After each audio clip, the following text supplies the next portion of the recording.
Motorsport 411 presents all the four- and two-wheeled action. Motorsport 411 with Sean Cardovillis. Welcome to Motorsport 411, your home for all your four- and two-wheel action in Africa. Coming up in this episode, we'll be speaking to Tundo and Tim Jessop, the founders and organizers of the first ever Rallycross to be held in Kenya. We'll also have a chat with Chinese drifting superstar Jin Lu, and we catch up with South Africa rally and cross-country driver Guy Botterill. All the four- and two-wheeled action. Motorsport 411. Welcome to the episode. So Rallycross finally started over the weekend in Machakos. The brains behind the event are Tundo and Tim Jessop, the reigning Africa and Kenya rally champions. I got to speak to them after the event and asked Tim how it felt beating the likes of Tundo and Baldev Chaga in the champions category final. Absolutely brilliant. Waited 22 years, including Baldy. No, it was good, just a lot of luck, yeah. A good start position and didn't mess up. And better car. Better car. Just a better driver. But no, it was good fun. How much of it came down to tactics in terms of the Joker? I think the Joker, everybody used to their sort of advantage and some disadvantages, but it does play a major tactical sort of role, and it's great to have it. So I sort of had to take it on the second or third, and it seemed to work. So yeah. Carl, amazing weekend, it has to be said, in terms of you guys putting together this event. It's the first time the Rallycross has been held in Kenya. Your thoughts after the event? I think it's just that what's not to love about it. It's super fast cars all racing against each other, against all our friends and stuff. And I think this hopefully will grow into something special. Probably one or two things you didn't think about, particularly the proto being, so fast compared to the older cars.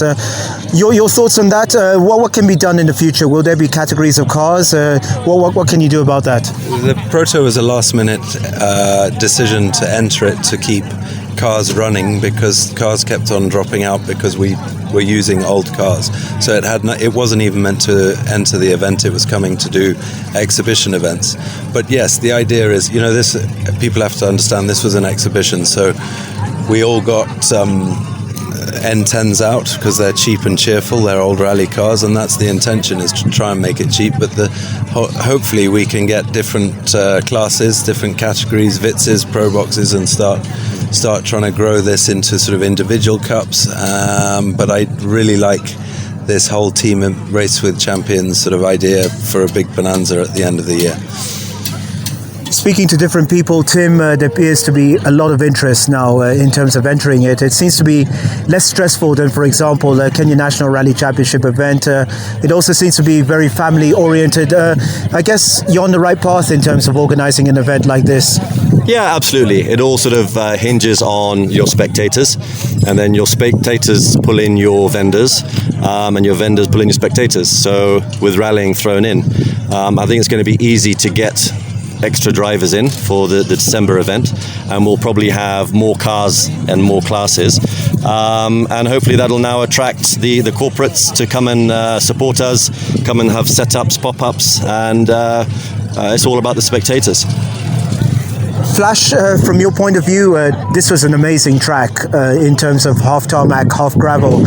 Any other places in the country you're thinking of at this point in time? To be honest, we haven't thought about other areas, but if anyone knows of any other areas, this is ideal because it's close to Nairobi. And also it has the capacity of having a tarmac piece of stretch of road that is 4 lanes wide. It's very hard to find that where you can add a joker lap in, and then also the amount of work that went in to make sure that we didn't get dust, thanks to the Machakos County for assisting on that. It's been it's not an easy thing to put together, so I'm feeling proud of the whole thing, but yeah. Tim, looking at the track, amazing. We saw the rollers out last night as well. In terms of litter being picked up, there was a lot of effort done by the county in terms of help to make sure this event was held successfully. Yeah, Dr. Matua and his team and the county have been phenomenal. And we wanted to show him what we could do. And for 22 years, we've been watching motorsport, festivals, that kind of thing, knowing what's worked, what hasn't. And we've tried to tick all the boxes here, have a good track, dustless track, place where spectators feel safe, can park, and just come and enjoy themselves. And it's a whole, like you said, it's a whole family event. We had people with their dogs here and kids in pushchairs, and it's just been fun for everybody. I see you've got a lot of support, Flash, a lot of people dusting out their overalls from the likes of Alistair Kavanagh, not seen him in a while, but also seeing Baldev Chaga, he's only been in the Classic Rally this year. But good to see support from all angles, from veterans, to also the youngsters. A great story, 16-year-old Joseph Kacheche, that was an amazing story. Yeah, it's brilliant. That's the whole ethos behind rallying, is having 17-year-olds racing against 70-year-olds, and or racing with them, and ultimately I think look at the faces of everyone. They've had a great time, and long may it last. All right, just finally, Tim, have you guys had time to think ahead? I know this has been really tough for you guys as organisers, also competing in it. What's next for Rallycross in Kenya? I think it's just to grow it and get 10 times as many people coming out to watch, 10 times as many drivers coming out to watch. And we're actually wanting to reach out to the corporate car manufacturers here, get them on board, because their cars could become series cars. And that'll just, it's a circle. It'll just attract, and the other one will attract and keep on attracting people. And bring in young blood. Bringing young blood. Flash is going to set up where he can do training here. Hopefully we're going to develop this bit of land with the governor to be a hub for sort of training, corporate days, that kind of thing. Just a quick word, Flash, about Jin Lu from China. He really thrilled people with this car that he bought in Nairobi, in fact, the Nissan 350Z. Yeah, it's fantastic to have him here as well. This is a motorsport festival. It's a shame the Rally Raid boys didn't pitch up, because I think those trucks around this track would have been interesting. But Jin Lu, he's from Nakuru, so I've known him for quite a long time. And when we told him about the opportunity, he jumped at it. So yeah, more of that. The hot rods, that was fantastic to see. Just try and mix it all into a big weekend. I asked him about what he expects next in terms of Rallycross. Just your thoughts, Flash? Just clearing up this mess. No, I think, as Tim said, we want to grow it. We're passionate about motorsport. We're passionate. We've both been in it for 22 years, so we kind of probably know which direction we want to take this. But yeah, let's just go to the drawing board and see what was right and see what was wrong and try and develop it. That's Tundo and Tim Jessop speaking about the Rallycross event held in Machakos. We'll be back.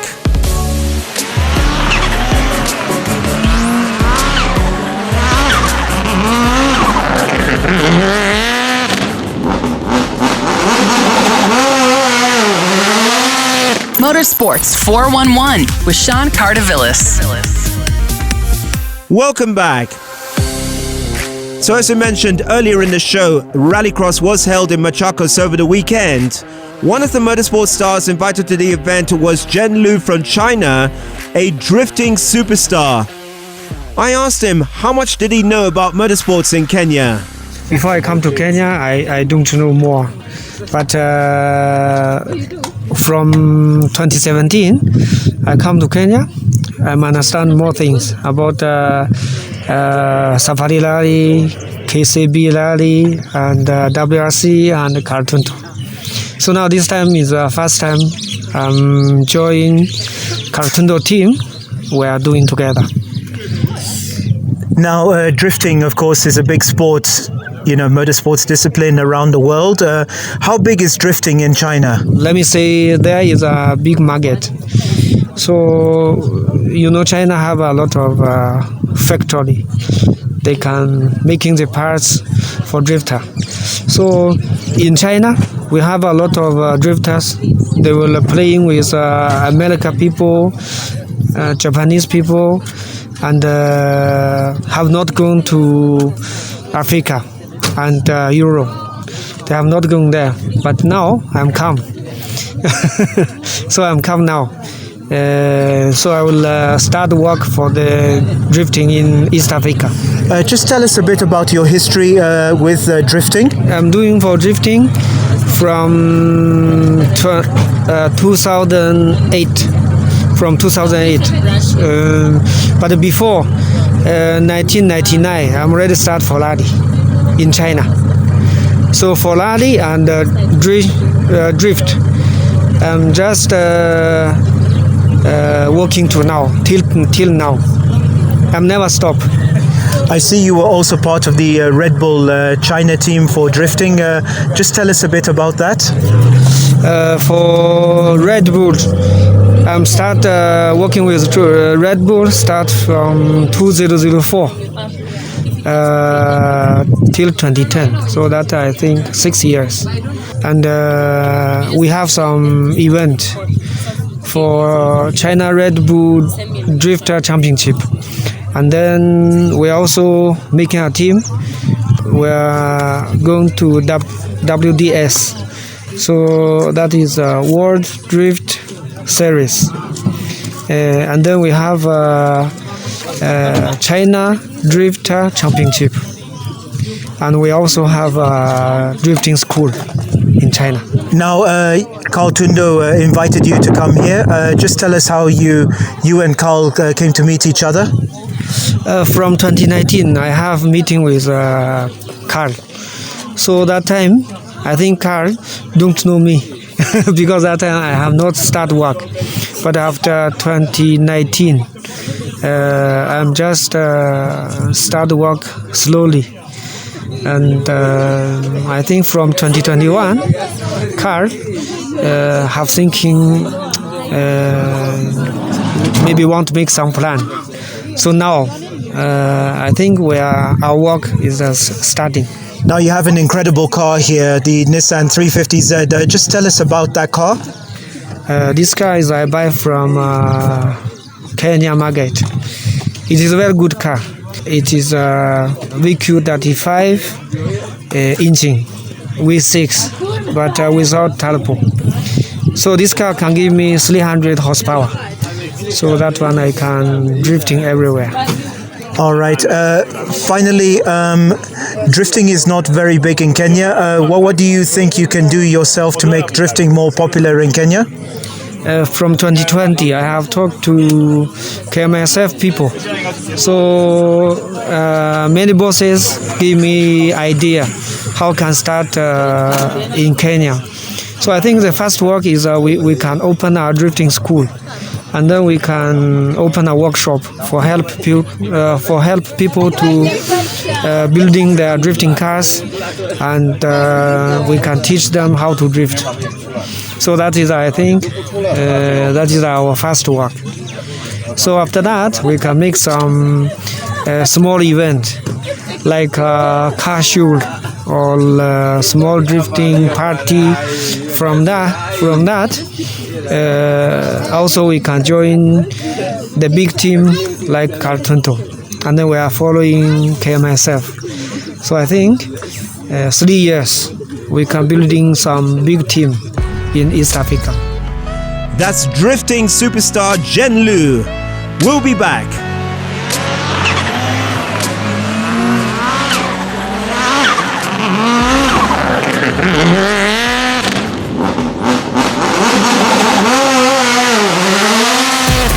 All the 4- and 2-wheeled action.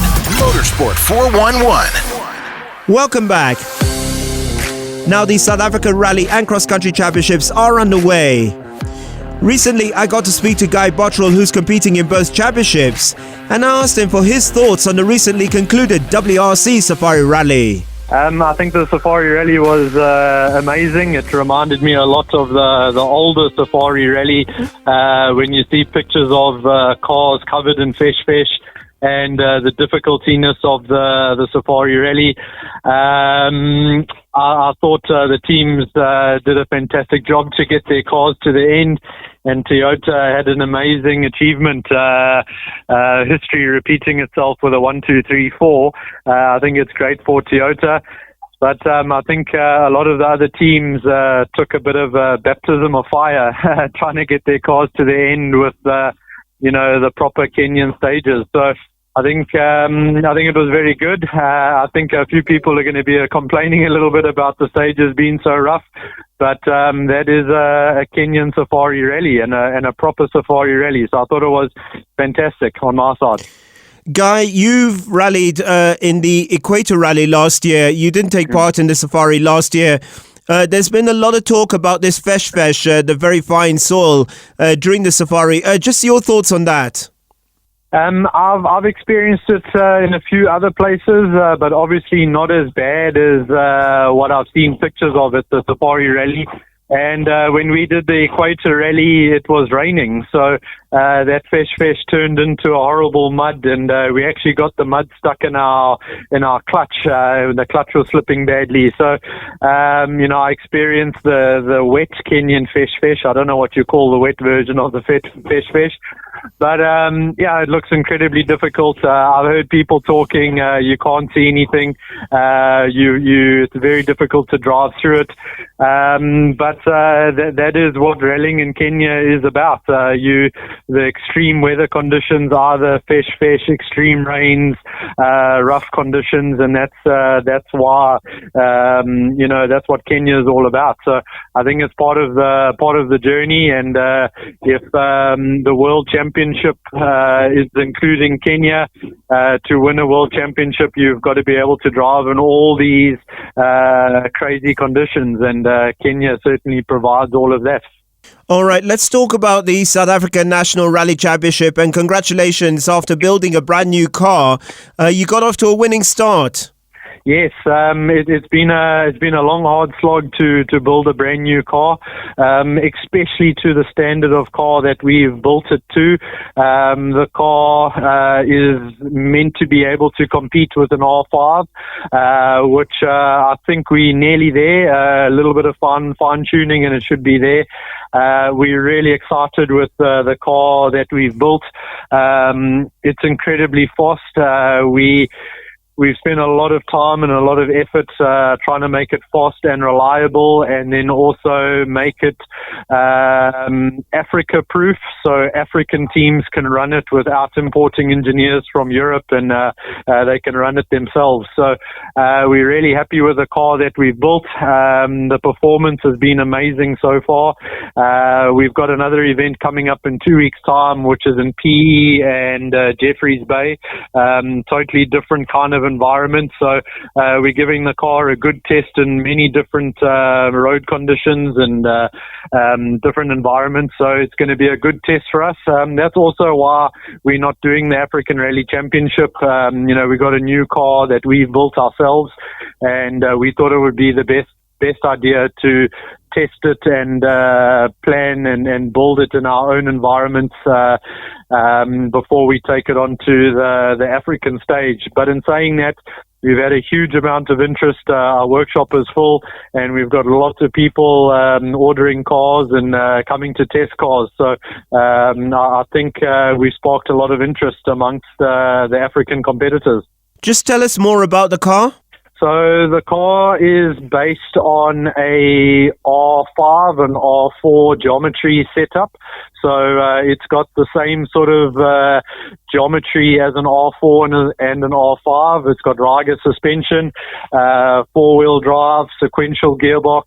The only place where we've deviated quite a lot is instead of running a 1600 turbo engine that is highly modified, we've taken a 2-liter turbo engine that produces R5 power almost in standard form.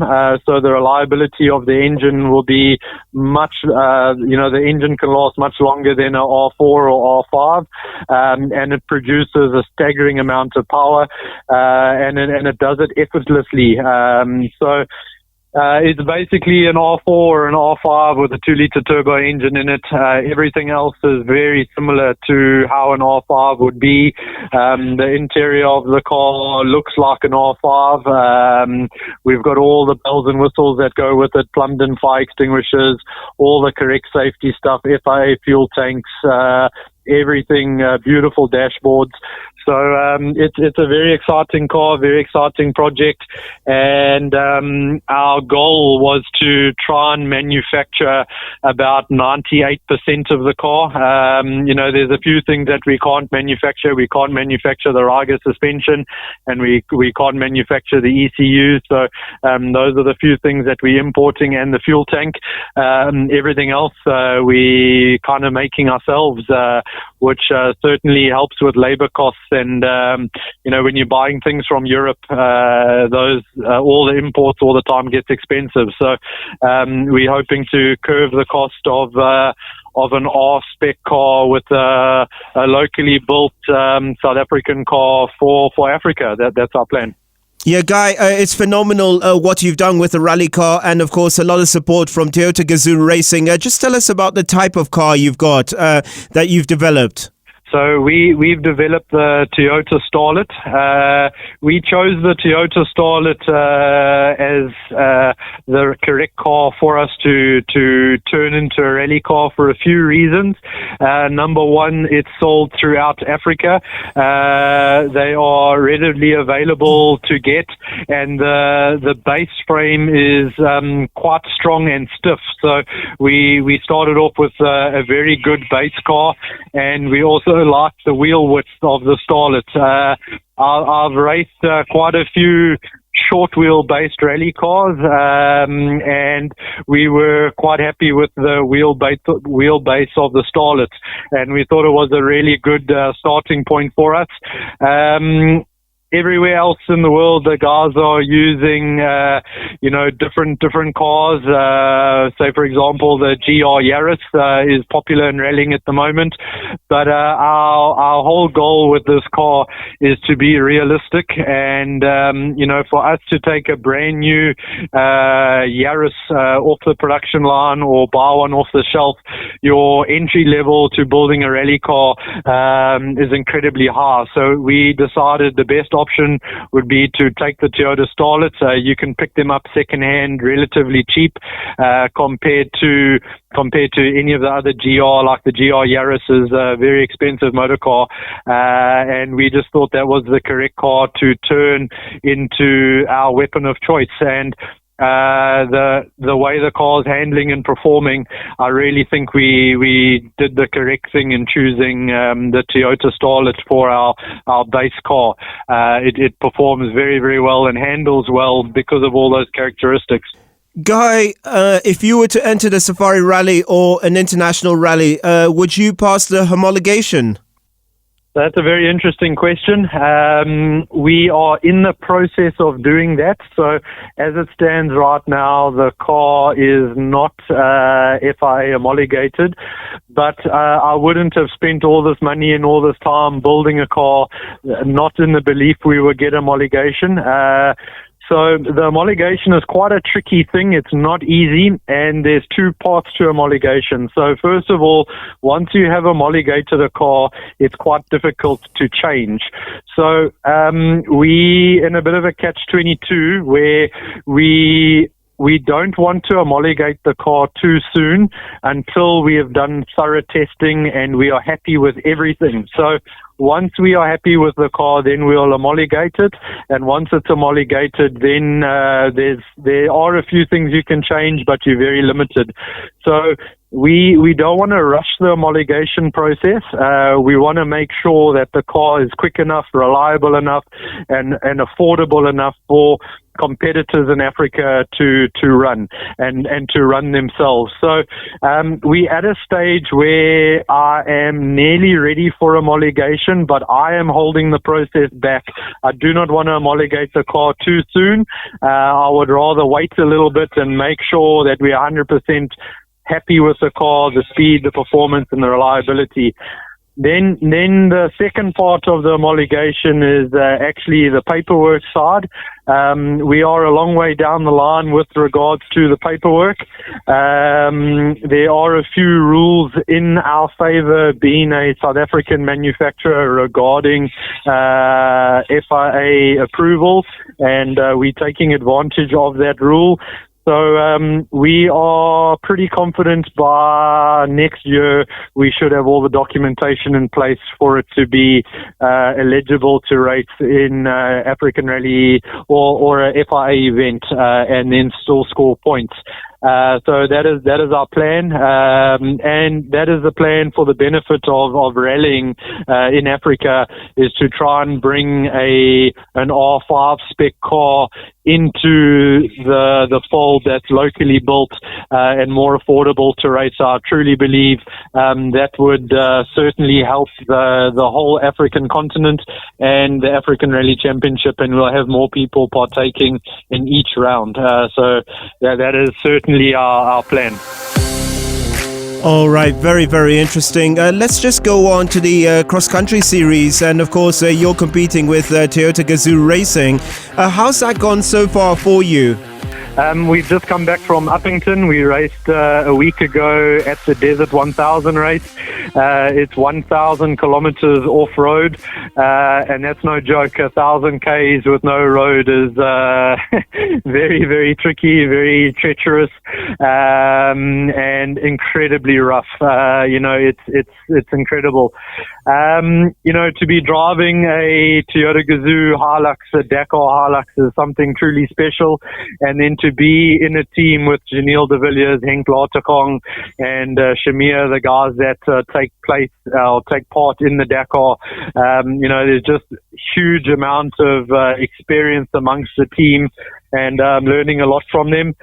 We're having a really good run. The desert race, we in the qualifying stage, we tied with Janelle. I think we did 80 kilometers, and we were 0.4 of a second apart from each other on 80 kilometers a stage. So that was really good for us. And then over the 3 days of racing, we ended up third, about a minute and a half behind Janelle de Villiers.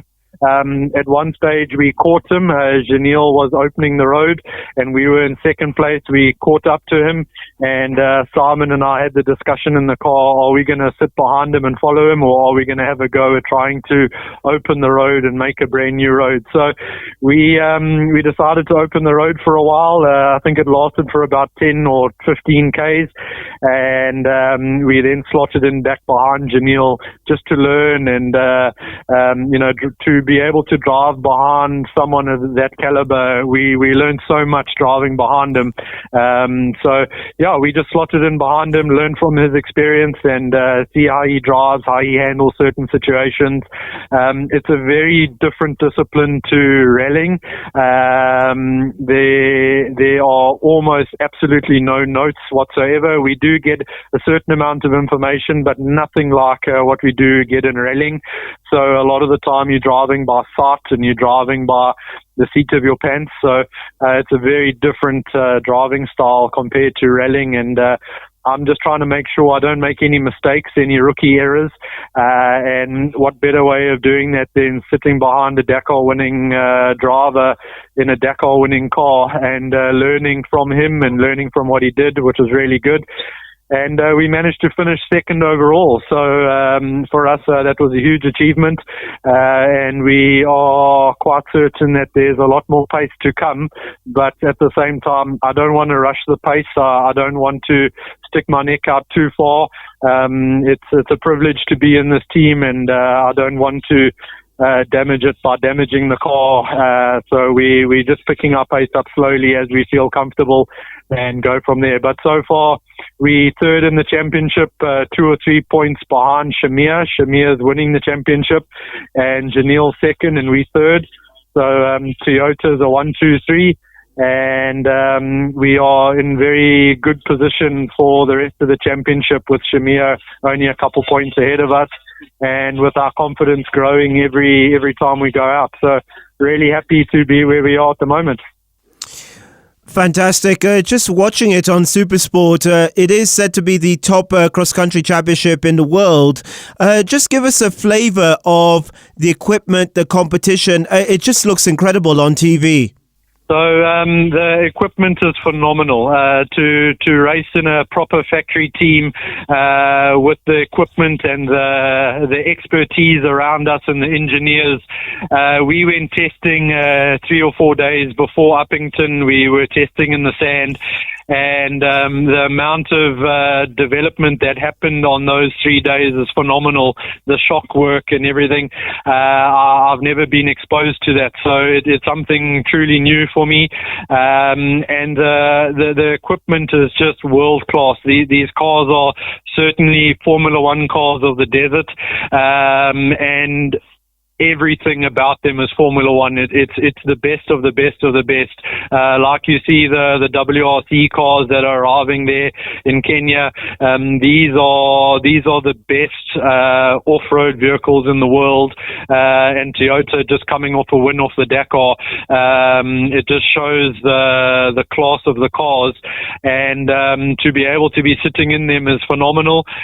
Our dashboard is very full. I don't know if you've seen any videos or pictures I've posted. They're just buttons and switches everywhere, and it's something to get used to.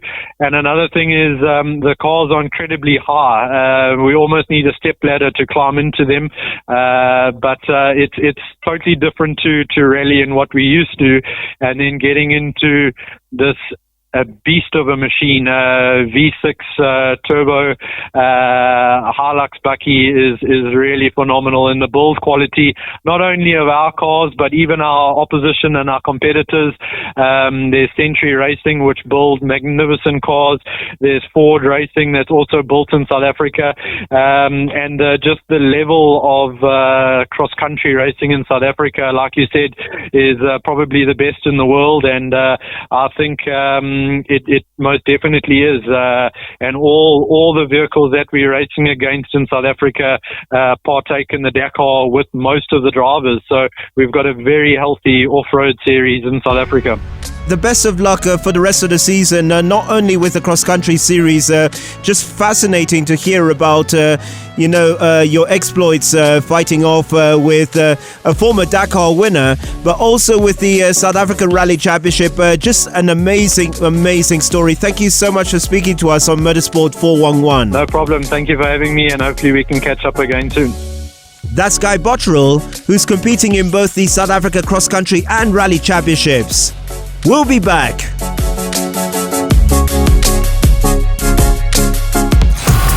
All the 4- and 2-wheeled action. Motorsport 411. So that's it for the show this week. Our thanks once again to Tundo and Tim Jessop, Jin Lu, and Guy Botterill. Our thanks as always to Big City Studio. I'm Sean Cardovillis.